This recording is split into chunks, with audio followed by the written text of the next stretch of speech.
اہرام مصر گیزا کو تعمیر کرنے میں مشکل ترین مراحل جو کہ 4500 سالوں پہلے تعمیر کیا گیا تھا، جبکہ اس وقت تک وہیل، اسٹیل، کرین، بجلی اور جدید ترین ٹیکنالوجی کی ایجادات نہیں ہوئی تھیں، بس چند اوزاروں سے تعمیر کیا گیا ہے۔ ایک ڈیزائن جو کہ ریگستان کے حساب سے ترتیب دیا گیا ہے، جہاں ریت ہی ریت ہے اور ہوا کے شدید طوفانوں کا مقابلہ اور بہت شدید گرمی ہوتی ہے، اور مغرب کے بعد کچھ بہتری آتی ہے، پھر راتیں اور بہترین ہو جاتی ہیں، لیکن روشنی نہیں ہوتی تھی۔ دن کے وقت گرمیوں میں پتھروں کی تپش۔ اہرام مصر کا ڈیزائن اس طرح کا ہے جس کی کوئی چھت نہیں ہے، ورنہ لاکھوں ٹن ریت جمع ہو جاتی۔ گیزا اور اہرام زپل پر نہ تو پرندے یعنی گدھ، چیل، کبوتر وغیرہ وغیرہ اپنا بسیرا نہیں کر سکتے ہیں۔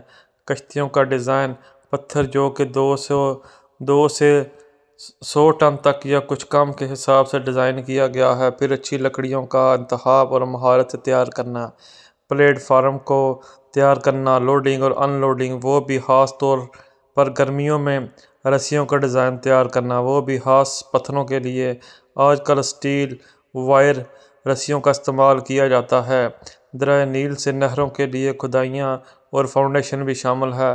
فالتو اچھی مٹی کو ڈھلوان یعنی ریمپوں کے لیے بہترین جگہوں پر جمع کرنا۔ ریمپوں کو تقریباً 480-450 فٹ تک کی اونچائی تک تعمیر کرنا اور ہاتھوں سے کمپلیشن کرنا۔ پانی کا انتظام پینے، کھانا پکانے اور کنسٹرکشن کے لیے روانہ کی بنیاد پر لاکھوں گیلن یومیہ کی بنیاد سپلائی کرنا۔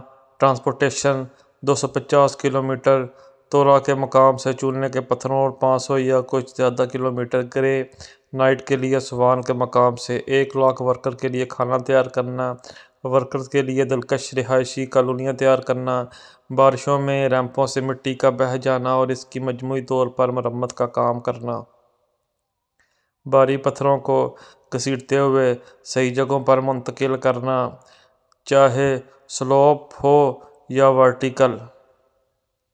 بیرونی سطحوں پر چونے کے پتھروں پر پلاسٹر کرنا اور جو اوپر درج کی گئی اونچائی پر۔ اور ابھی بہت کچھ باقی آئندہ